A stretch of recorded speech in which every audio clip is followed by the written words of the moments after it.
most romantic thing I've ever read, heard about, or seen on TV. Just when Mila Kunis thought she could breathe a sigh of relief, her stalker escapes from jail. He broke into one of Mila Kunis' vacant condos and started staying there for 2 weeks. Jackie, you have just made me the happiest man in the world! You're seeing video from That 70s Show from YouTube and Fox. In the last hours, we learn a longtime stalker of movie star and new mother Mila Kunis has escaped from a mental facility for deranged criminal. That's the video again from 70s Show on YouTube and Fox. It's the Olive Vista Behavioral Health Center.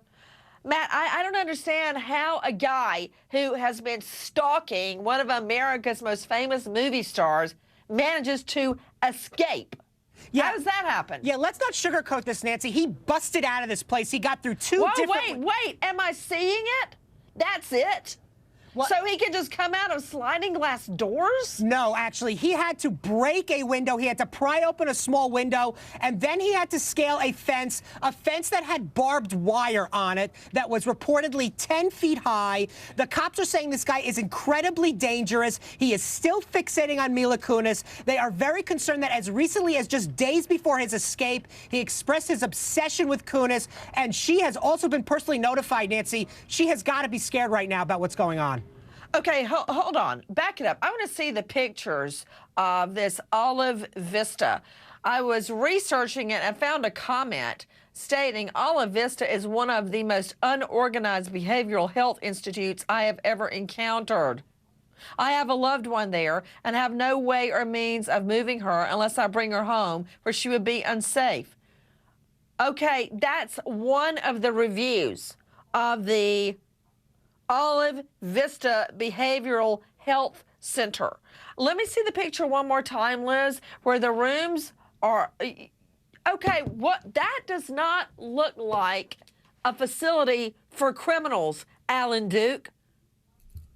Yeah, he'd only been there for about 4 weeks. He was actually out and free under community supervision, but they decided back in March that he wasn't complying with mental health requirements to be evaluated and that sort of thing, and they thought he was having some trouble, so they committed him back to this institution, and he was just there for 4 weeks, but obviously very easy to leave.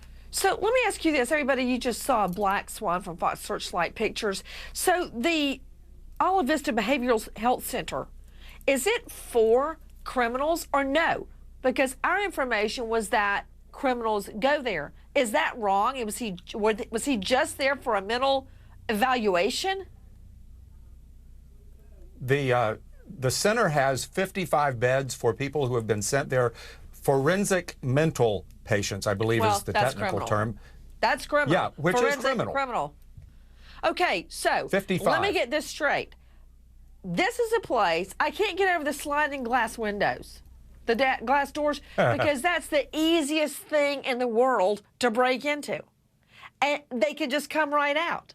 So I don't understand the point. How many times, how long has he been stalking her, Alan? Well, 3 years at least. Something like that, and he's not giving up, apparently. You know, there's a train station that heads right into Union Station in Los Angeles from Pomona, and he could walk right on it without a ticket and be in the city. Let me understand another thing, Alan. Is he in love with her? Does he think she loves him?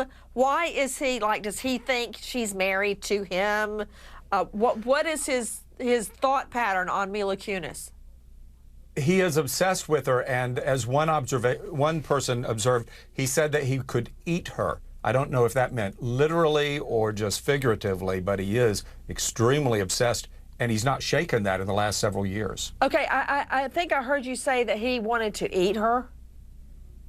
That was one of the statements that I've seen on one of the reports, yes. What more do you know about that, Mazzarella? I mean, how could authorities let a guy who wants to eat Mila Kunis and go to a place that's only protected by a sliding glass door? Well, a detective who actually investigated the stalking incidents says that Dunn scared Mila Kunis on several occasions, that she felt he had crazy eyes, and that it looked like he could eat her. That's how scared she was of him.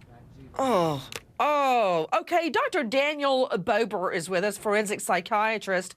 Dr. Bober, please weigh in. Why would a guy like this, who's been stalking her for 3 years, end up in a mental health facility that clearly is not a deterrent to escape? Well, Nancy, obviously he wasn't being monitored closely enough if he was able to get out of this facility.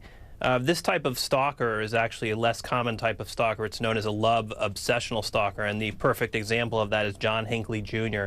These type of stalkers generally are less violent than what we call a simple obsessional stalker, which is someone who you've had an intimate relationship with. But I guess what's disturbing about this is the fact that he's been able to get so close to her so many times, and so there is definitely a potential for violence, and that's pretty scary. Okay, Dr. Daniel Bober, you're the MD. I'm just a JD, but you just said not dangerous in the same sentence as Hinckley, right? The well, killer? Hinckley is the prototypical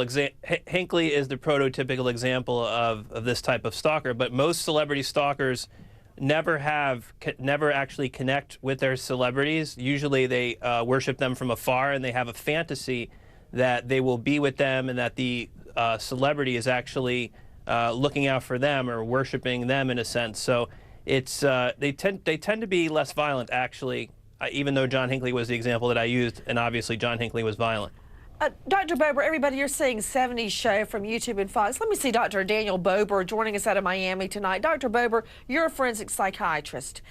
What happens when you're, say, a love obsessional stalker finally gets to his object of desire, i.e. Mila Kunis, and she rejects him? What happens then? Well, then you're talking about a situation that was actually very similar to Mark David Chapman when he assassinated John Lennon. Very often, the rejection can lead to violent acting out. So it must be terrifying for Miss Kunis that this guy is on the loose, and I hope the authorities are doing everything they can to apprehend him. So, okay, Dr. Bober, I'm sure that I'm not using the correct language, the medical language, but when you have someone that you say is a love obsessional stalker, not dangerous, but they're ultimately going to get rejected by their object of affection, then that love turns to hate. That sounds dangerous to me. It can be, and no stalker fits into a neat category. There's definitely different features that they all have. But in this particular case, again, it is disturbing that he has been to a place that she lived. It's disturbing that he waited for her outside the gym, and clearly he looks to make some kind of physical contact with her, which certainly raises the risk of violence.